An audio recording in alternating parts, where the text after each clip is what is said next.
धनु राशीसाठी 2026 हे वर्ष घर बदलण्याचे संकेत घेऊन येत आहे. आता हे घर बदलणं कुठल्याही कारणाने होऊ शकतं. तुम्ही नवीन घर घेत असाल किंवा घर दुरुस्त करायचं असेल किंवा घरामध्ये नवीन रिनोव्हेशन करायचं असेल, नवीन फर्निचर करायचं असेल किंवा कुठलंही इतर कारण याला कारणीभूत ठरू शकतं, ज्यामुळे तुमचं घर बदलू शकतं किंवा आहे त्या घरात मोठे बदल सुद्धा होऊ शकतात. खरं तर घरासंदर्भातले हे योग मे 2025 पासून सुरू झालेले आहेत. त्यामुळे आत्तापर्यंत काही जणांच्या घरांमध्ये बदल झालाही असेल किंवा घरासंदर्भात कुठला मोठा निर्णय त्यांनी घेतलाही असेल आणि ज्यांनी अजूनपर्यंत नाही घेतलाय किंवा ज्यांच्या आयुष्यात कुठला बदल नाही झालाय तो 2026 मध्ये होऊ शकतो, कारण ते योग 2026 मध्ये सुद्धा आहेत.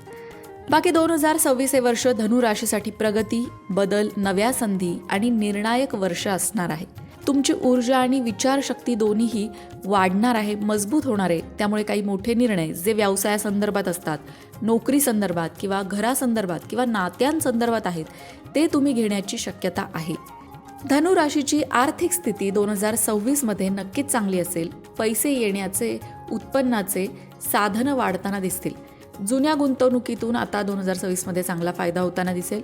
व्यवसाय करणाऱ्यांना सुद्धा व्यवसाय विस्तार करण्याच्या दृष्टिकोनातून हे वर्ष चांगलं आहे. खर्च मात्र अनावश्यक होऊ देऊ नका. विशेषतः घर, वाहन किंवा लक्झरी वस्तू ज्या आहेत त्यांच्यासाठी तुम्ही खर्च करताना दिसाल आणि तो खर्च करताना जपून करायचा आहे, कारण अशा ठिकाणी पैसे कसे, कुठे, कधी खर्च होतात हे आपल्याला समजत नाही. हाऊस म्हणून खर्च वाढत जातो. म्हणूनच खर्चाच्या दृष्टीने जरा सावध राहायचंय. आर्थिक लाभाचे 3 महिने असणार आहेत 2026 मध्ये. कोणते 3 महिने? एप्रिल, ऑगस्ट आणि नोव्हेंबर. या 3 महिन्यांमध्ये तुम्हाला आर्थिक लाभ होऊ शकतो कुठल्याही स्वरूपामध्ये. आता धनु राशीची जी मंडळी अविवाहित आहेत, ज्यांच्यासाठी स्थळं बघितली जात आहेत, त्यांच्यासाठी 2026 विवाहाचे योग घेऊन येत आहे. त्यामुळे लग्नाची बोलणी म्हणा किंवा स्थळं बघणं म्हणा, यामध्ये तुम्हाला यश येताना दिसेल. ज्या व्यक्ती सिंगल आहेत त्यांच्या आयुष्यात प्रेमाची एंट्री नक्कीच 2026 मध्ये होऊ शकते. ज्या व्यक्ती आधीच प्रेमात आहेत त्यांचं नातं मजबूत होईल, नात्यामध्ये स्थिरता येईल. विवाहित लोकांबद्दल सांगायचं झालं तर जोडीदारासोबत संवाद वाढवणं तुमच्यासाठी गरजेचं आहे. कौटुंबिक जबाबदाऱ्या वाढणार आहे आणि त्यामुळेच जोडीदारासोबत मिळून तुम्ही त्या जबाबदाऱ्या स्वीकारल्या तर ताण कमी जाणवेल. त्यासाठी जोडीदारासोबत योग्य संवाद आणि योग्य समन्वय साधणं आवश्यक आहे.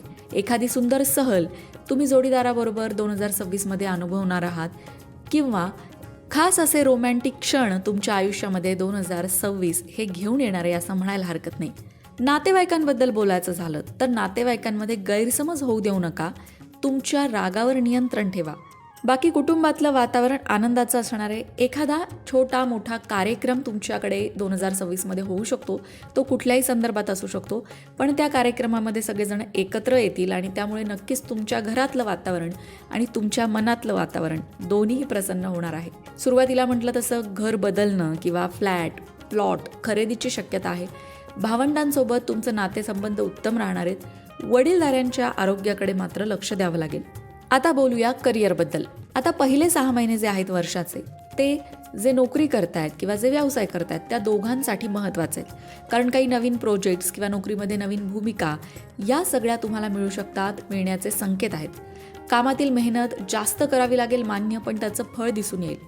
काहींना परदेशातून देखील कामाच्या संधी येऊ शकतात.